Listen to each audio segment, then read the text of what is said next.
Hello, this is Tristan from clocksupcycle.co.uk with another successful mechanical to quartz conversion.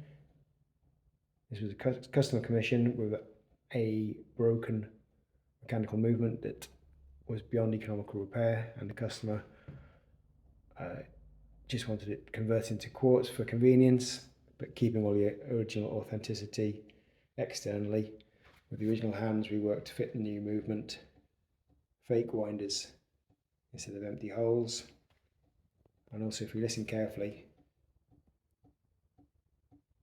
we've got a nice mechanical tick. That's actually a Seiko pendulum Westminster quartz movement, and it's been adapted so it just basically taps on a sound bar, just a little pin basically to make the noise.